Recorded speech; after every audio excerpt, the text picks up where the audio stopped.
tout le monde, on se retrouve aujourd'hui pour une nouvelle vidéo. J'ai déjà repris le boulot et je suis même pas partie en vacances cet été, mais j'ai envie vraiment de rester un peu dans ce mood de vacances. Du coup, aujourd'hui je vous propose une story time de mes vacances de l'année dernière, en octobre 2024, où c'était des vacances... C'était compliqué. Et je suis rentrée en disant que c'était les pires vacances de ma vie et je les catégorisais en tant que vacances de l'enfer. Avec quasiment un an de recul, je me dis que il y avait quand même des trucs qui étaient cool, mais ah ouais, quand même, c'était des vacances très particulières. J'ai pas mal de petites vidéos de ces vacances-là. À ce moment-là, j'avais pas encore repris ma chaîne YouTube, donc c'est pas en format vlog, mais c'est en format TikTok, donc je vous les mettrai au fur et à mesure pour donner des exemples de mes propos. Donc pour vous remettre en contexte, moi et mon copain en octobre 2024 on décide donc de se faire des vacances. C'est compliqué pour lui dans son boulot de dégager une semaine, du coup on décide de partir quelques jours, je crois qu'on est parti 5 jours. En Italie parce que, enfin en Italie surtout Rome, parce que c'est une ville qui l'a beaucoup attirée et moi j'ai jamais été en Italie, donc moi je suis partante pour découvrir, donc aucun problème. Bien longtemps en avant, je crois que c'est vers février-mars, on commence à réserver notamment les transports, tout ça, et on s'est un petit peu divisé les tâches. Il s'est occupé de tout ce qui était trajet et hébergement, et moi je me suis occupée un peu du programme sur place, des visites.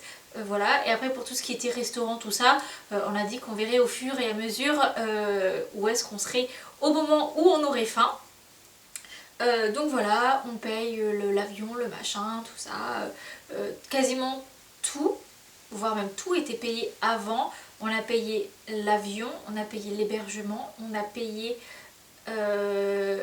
quasiment toutes les visites. Ouais, quasiment tout était payé avant. Comme ça on s'est dit sur place, on a nos billets, c'est tranquille. Et du coup, eh bien, on se rend à l'aéroport, on se rend à Paris pour faire un Paris-Rome. Donc ça se passe très bien. Et arrivé sur place, on n'avait pas trop pensé, enfin du moins c'était pas forcément moindrement chargé, mais c'est vrai que je n'aurais pas pensé non plus. Le trajet aéroport-logement, parce que on a décidé de ne pas prendre de compagnie, de prendre d'hôtel ou de trucs comme ça, mais de prendre un Airbnb, parce que vu qu'on y restait que 4 nuits je crois, c'était beaucoup plus rentable pour nous de prendre un Airbnb que de prendre un hôtel, machin, tout ça. Puis au niveau des petits déjeuners, au niveau de tout ça, c'était... on l'avait calculé, c'était plus rentable pour nous de prendre un Airbnb, mais ce qui fait que de l'aéroport jusqu'au Airbnb, il faut bien y aller. Il n'y avait pas si long, hein, je crois qu'il n'y avait même pas un quart d'heure de route. On n'allait pas faire ça à pied, après le transport, après tout ça. Et surtout qu'on arrivait sur le temps, un peu avant sur le temps du midi, donc on voulait prévoir, enfin on avait prévu de se balader à pied l'après-midi. Donc eh bien il faut savoir que quoi, allez, 2-3 mois avant nous, la famille de mon copain sont partis en Italie, pas à Rome mais sont partis en Italie, et ils nous ont dit ah machin c'est super facile pour tout ce qui est taxi machin tout ça. Donc arrivé sur place on se dit bon on va regarder. On avait regardé pour y aller en espèce de train rapide ou je sais pas trop comment ils appellent ça, mais il y avait beaucoup trop de monde, c'était très long, et du coup on se dit bon bah on va aller voir un peu dans les chauffeurs qu'il y avait devant, un peu en mode taxi, Uber, tout ça. Donc je suis trop nulle pour dire la différence, donc il y avait des chauffeurs, je ne saurais pas vous dire exactement quel type de chauffeur c'était. Ils étaient tous étaient vraiment pris, ou alors ils attendaient des gens avec des petits cartons, tout ça. Et on attend, on regarde désespérément, on va dans un point où c'était les chargements dans les voitures, tout ça. Ils étaient tous vraiment, c'était booké. C'était une journée, on est parti en octobre, on est parti mi-octobre. Je pensais pas vraiment qu'à ce niveau-là, il y aurait autant autant de gens en fait, donc c'est un peu compliqué et la seule personne qu'on a trouvée qui nous ont bien vu qu'on était des étrangers et désespérés de... Tu comprenais pas où est-ce qu'il fallait qu'on aille, est-ce que quelqu'un pouvait nous emmener à notre Airbnb et du coup il a un peu parlé avec mon copain parce que moi c'est vrai que j'étais dans un autre truc, on était pas séparés, on était quoi à 5-6 mètres, mais c'est vrai que moi j'ai pas fait partie de l'échange du début. Et les gros pigeons que nous sommes, parce que bah, ça se voit bien hein, quand des étrangers arrivent et qu'ils sont perdus et désespérés, il nous a pris, donc on lui donne l'adresse et il sort 70 balles. En fait, pour faire 15 minutes de voiture, et encore il a roulé comme un taré, donc il a mis moins de 15 minutes, 70 balles. Ça fait mal. Mais on s'est dit bon allez vas-y, comme ça les vacances commencent, on y va. Et on arrive au Airbnb, très bien. C'était un petit appartement, je crois qu'il y a encore des vidéos, donc je vous les mettrai. Franchement, il était petit, mais il était très sympa, il était très bien localisé. Franchement, c'était top. La personne la propriétaire du Airbnb, était là pour nous accueillir.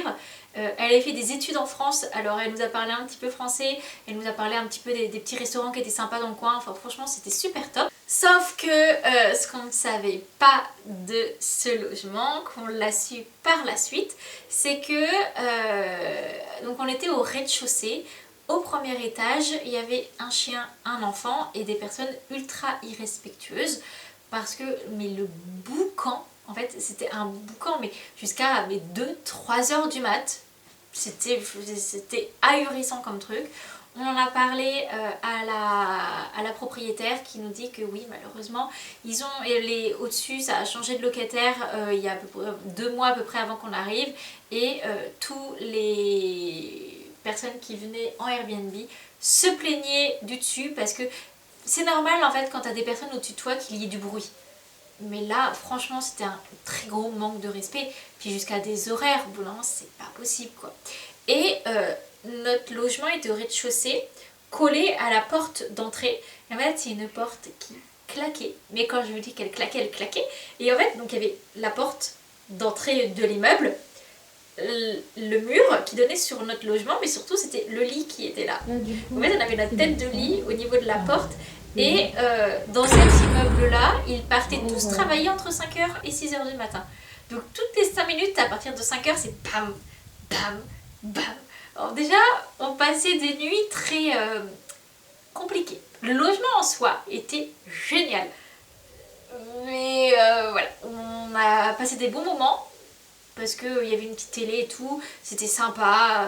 Enfin, c'était super bien décoré, la douche était top.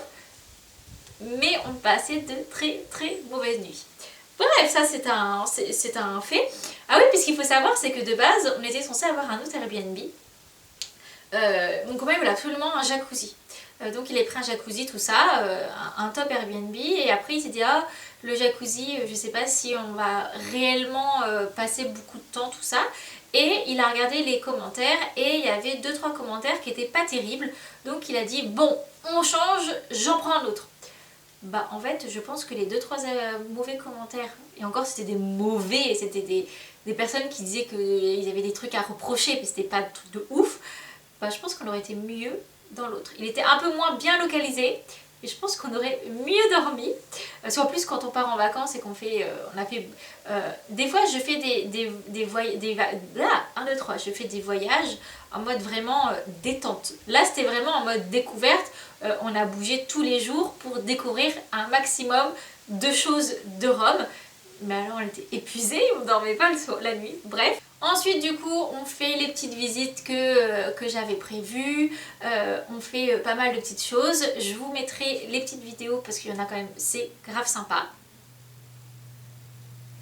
Et on avait prévu, alors je ne sais plus dans quel ordre, vous m'excuserez, la visite du Vatican, parce qu'on s'est dit on va pas à Rome tous les jours, on le fait. L'organisation, c'était n'importe quoi. Sur les billets, ils nous demandaient d'arriver, je crois que c'était 30 à 40 minutes en avance. On arrive et là, sur la place, du monde, mais partout, partout, partout, partout, partout. En fait, enfin, personne savait où est-ce qu'il devait aller. Il y avait des queues, alors des gens qui faisaient des queues, mais à la fin, tout le monde se mélangeait. Enfin, c'était un gros bordel.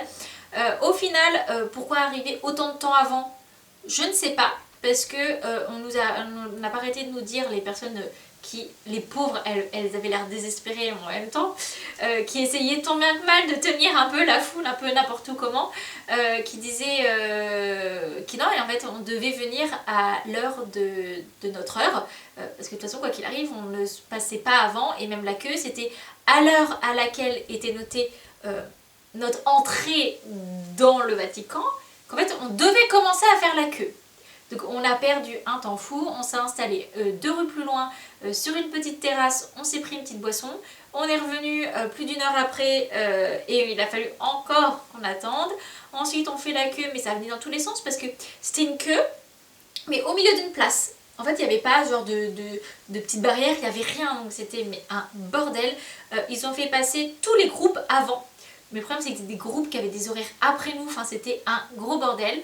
Ensuite, on passe les 3 ou 4, 5, je sais plus, barrières de sécurité avec les contrôles des sacs, qu'on passe dans les portiques électriques, tout ça. Bon, ça, à la limite, bon, peut-être pas autant, parce que 4-5 portiques électriques et tout, ça fait beaucoup. Mais bon, s'ils veulent la sécurité, ok. Et en fait, une fois qu'on y était, bah j'ai été un peu déçue. Parce que, on va dire, c'est pas du tout ce à quoi je m'attendais. Alors c'est vrai que là, c'est un peu moi la fautive. Je me suis dit, on va y aller parce qu'il faut y aller. Mais sans vraiment sur me renseigner exactement qu'est-ce que c'était. Mais sur le coup, on arrive, on débarque dans une salle avec des, en fait, des objets d'Égypte ancienne, d'Égypte antique. Et pour le coup, on se fait waouh, je suis où? On traverse un peu des époques, un peu d'art, un peu pas mal de trucs comme ça. Et c'est vraiment vers la fin que là on va passer sur les belles salles avec les voûtes, les beaux tableaux, les beaux trucs. C'est vrai qu'au début on était en mode je sais pas trop où est-ce que je vais. Mais en fait c'est surtout qu'il y avait tellement, mais genre tellement de monde qu'en fait on était à la queue leu et en fait on se suivait. On pouvait pas vraiment s'arrêter, regarder, on voyait pas tout bien parce qu'il y avait plein de gens. Donc en fait c'était mais extrêmement long. On n'a pas vraiment apprécié. À la fin, on y a passé quasiment plus d'1 heure et demie. On avait juste une hâte, c'était de sortir. Donc, déçu. Parce qu'en plus, ça a coûté une blinde. Je crois que c'était 80. Entre 60 et 80 par personne, c'était énorme. Et en fait, on n'a même pas apprécié l'organisation d'avant, dedans, le monde, tout ça. J'ai apprécié la fin de la visite qui était sympa avec à la fin le grand escalier et tout, mais c'est vrai que la plupart de la visite, je pense que je l'aurais beaucoup plus apprécié si on aurait eu le temps de se poser, de regarder et de marcher tranquillement. Là en fait on était dans le flux, c'est vrai qu'il y a des moments on piétinait, on n'avançait plus, puis des moments on se faisait pousser par les groupes de derrière et en fait c'était pas agréable du tout. Voilà, ensuite on a refait d'autres visites qui étaient sympas et on a fait, alors je sais plus si c'est je crois que c'est le Panthéon, je sais plus comment ça s'appelle, et je me suis dit, c'était juste à côté de je sais plus trop quel autre monument qu'on avait fait, et du coup j'ai dit bon bah en fait on va faire ça dans la continuité, dans une matinée on fait ça et après on va manger. On arrive, il y avait pas mal de queues. Donc moi je sais plus sur quel site j'avais réservé ça et c'était marqué qu'il fallait compter 30 à 45 minutes de visite. Alors, du coup je dis bon chouette, et là on rentre. Alors mon copain a eu de la chance parce qu'il avait moins de 25 ans à ce moment là, donc c'était gratuit pour lui. Moi j'avais plus de 25 ans donc j'ai payé. J'ai pas payé grand chose, hein, j'ai dû payer 3-4 euros, et en fait j'aurais dû me dire qu'à payer si peu c'est qu'il y avait rien. On rentre et en fait c'est c'est pas du tout les bons mots, m'en voulez pas pour ça. C'est comme une espèce de grande voûte, comme une espèce de... En fait c'est un lieu religieux, c'est pas une église, c'est pas un... Ouais, c'est comme une sorte de grosse voûte, et en fait c'est une pièce, c'est que ça. Encore une fois il y avait beaucoup de monde. on n'a pas vu grand chose. Et en fait, donc, on a fait le tour, on a regardé au milieu. Donc au milieu, il y avait des chaises et tout si on voulait prier, si on voulait ceci. Mais il n'y avait rien. En fait, au bout d'un quart d'heure, 20 minutes, en fait, on avait fait le tour. Et du coup, en fait, on a été un peu déçus. Parce que tout le monde nous disait, ah, il faut y aller, regarder sur internet, ça avait l'air grave bien. Bah en fait, pour le coup, ça, on n'a pas accroché. Tous les autres monuments, on a beaucoup accroché. Ce qu'on a adoré, c'est la Villa Borghese. On a mais adoré. Le parc à l'entrée est sympa et tout l'intérieur, c'est... On a vraiment, vraiment adoré. Et pour le coup, ça, on s'est dit, bah... Ouais, ça, j'ai pas accroché. Après, il en faut pour tout le monde. Mais voilà, ensuite on a fini nos petits jours tout tranquillement. Je vous remettrai d'autres vidéos si j'en ai encore. Et ensuite sur le retour... Ah, le retour, ça a été compliqué. Ça a été très très compliqué. On décide de prendre... on va appeler ça un métro. Je suis pas sûre que ça s'appelle métro. On va prendre le métro qui nous arrive à une gare.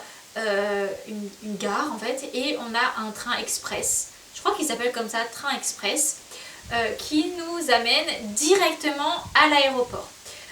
C'était un bordel parce qu'il y avait beaucoup de monde. En fait, franchement, je pensais qu'en partant mi-octobre, je pensais qu'on allait être bien. Ah oui, mais attendez, il y a quelque chose que je vous ai pas raconté. Il a plu qu'une matinée. La matinée où on avait prévu de se balader dans les rues de Rome, et notamment qu'on voulait aller voir la célèbre fontaine de Trévis, je sais plus. On y va, donc il pleuvait, on se dit bon, c'est pas grave. Elle était fermée pour travaux. On avait un peu le seum, il n'y avait pas d'eau, il y avait des barrières partout, tout autour. Alors bon, bah, un peu déçu, mais ça, c'est voilà, les choses qui arrivent. Mais du coup, pour revenir à notre train express, dans la gare, il y avait beaucoup de monde. Alors par contre, c'était mal indiqué parce qu'il y avait quasiment rien indiqué, ni en français, ni en anglais. Parce que, voilà, déjà moi la gare, j'y étais très peu dans ma vie. Donc j'ai besoin qu'on m'aide. Et là, c'était vraiment que des indications, vraiment italiens. Et puis c'était très... il y avait des flèches au sol et des flèches au mur. Hein. Donc tu sais pas quelle flèche tu dois suivre, mais bon, c'était un peu... bref. On achète 2 tickets, donc juste aller, parce que bah, on voulait aller à l'aéroport et on ne venait pas, et c'était 15 euros par personne, c'était pas énorme, enfin pas énorme, quand même pour le trajet, mais bon. Alors on paye ça à la borne, enfin ça passait, mais c'est trop bizarre en fait. Je crois qu'il y en a qu'un qui est passé même. Il y en a un qui est passé à la borne et pas l'autre. Sauf que on comprend, s'il y a des Français qui sont pas loin, qu'au moment de passer les portiques pour aller sur cette voie de train, on peut payer en carte directement pour que les portes elles s'ouvrent. Bon, du coup on se dit parfait. Donc moi j'arrive avec mon espèce de petit ticket. Il passe mais il passe pas vraiment. Enfin c'est un peu n'importe quoi. Je le passe plusieurs fois. C'est rouge et au moment c'est vert. Les portes s'ouvrent, je passe, et du coup mon copain il avait mis sa carte sur son portable. Donc il machine tout, rouge, ça passe pas. Et sauf qu'en fait il y en avait plein qui avaient beaucoup de mal à passer. Donc on s'est dit, oh là les portiques qui sont pas terribles, ça a du mal à passer. Hop, il fait encore, ça s'ouvre. Bon bah il y va, il passe, on passe, machin et tout, on va dans le train. Et arrivé dans le train, on se fait contrôler. Et là, je passe mon ticket, rejeté. Bah, en fait, la machine, elle m'a quand même sorti un ticket, tu vois. Et non, rejeté, en gros, c'est comme si que je l'avais pas passé dans la borne. Alors, je l'ai payé mon ticket, mais je l'ai pas passé dans la borne, ça l'a pas validé. Et du coup, ça passe pas. Je dis bah attends, t'as se fout de moi, j'ai payé mon ticket, machin, tout ça. Et alors mon copain c'est pire, parce que lui, en fait, bah, il a pas de ticket, vu qu'il a appuyé directement sur le truc. Alors on a du mal à se faire comprendre, et elle nous demande du coup les derniers numéros de sa carte bancaire, pour qu'elle puisse retrouver en temps réel les paiements qui ont été faits comme ça en sans contact, sans ticket. Et elle le voit, elle voit à peu près 4-5 fois en mode refus, ça c'est toutes les fois où il n'y arrivait pas. Mais il n'y a aucun moment c'est marqué que c'était accepté. Alors du coup on cherche partout, tout, on ne comprend pas. Et là on arrive, parce que du coup c'était un train express donc c'était rapide, on arrive à la fin, on arrive à l'aéroport et là en gros elle nous dit ah non mais en fait là moi il n'y a aucune preuve que vous avez payé, c'est l'amende. En plus comme bah, du coup nous on disait que si qu'on avait payé elle nous a majoré je sais pas trop quoi, au final on a payé je crois que c'est quasiment 70 balles par personne. C'est énorme pour une demi-heure de trajet alors que on avait déjà payé avant et qu'on n'a jamais compris pourquoi les portes s'étaient ouvertes, on passe et qu'après on nous dise non on n'a pas payé. Donc on a payé 70 balles à deux à l'aller pour aller au Airbnb avec le Uber et après on a payé 70 balles par personne pour se rendre à l'aéroport. Je crois que c'est le voyage le plus court mais le plus cher en transport de ma vie. C'était énorme. Une fois à l'aéroport, l'aéroport était franchement chouette, on avait un petit restaurant, on a mangé une petite pizza et tout, c'était cool. Mais alors, l'enfer. Et au final, ce qui fait que ça fait beaucoup et ça fait beaucoup de budget qu'on n'avait pas prévu sur place en fait. Et c'est vrai que ça m'a un peu miné le moral en soi d'avoir dépensé autant d'argent qui n'était pas prévu, puis autant d'argent pour du transport qui aurait pu être évité en quelque sorte. Alors que on est parti que quelques jours, mais voilà, c'était les vacances. Donc quand je suis rentrée j'avais le moral à zéro, j'étais même encore plus déprimée qu'avant de partir en vacances parce que c'était vraiment les vacances de l'enfer. Là avec du recul on a quand même visité des lieux qui étaient magnifiques, on a quand même été à Rome, j'avais jamais été dans cette ville là, très sympa, mais clairement je referai pas comme ça et si rien ne changeait je repartirai pas. Et puis beaucoup trop de monde. Franchement, je pensais qu'en allant en mi-octobre, il y aurait moins de monde. Mais vu le monde qu'il y avait, j'imagine pas l'été. L'été, ça doit être infernal. Bon, en tout cas, voilà pour ma petite story time de mes vacances de l'année dernière. N'hésitez pas à me dire en commentaire si vous avez été à Rome, si justement vous avez bien apprécié ou si vous aussi il vous est arrivé des petites péripéties. Et on se retrouve une prochaine fois dans une prochaine vidéo. Bye bye!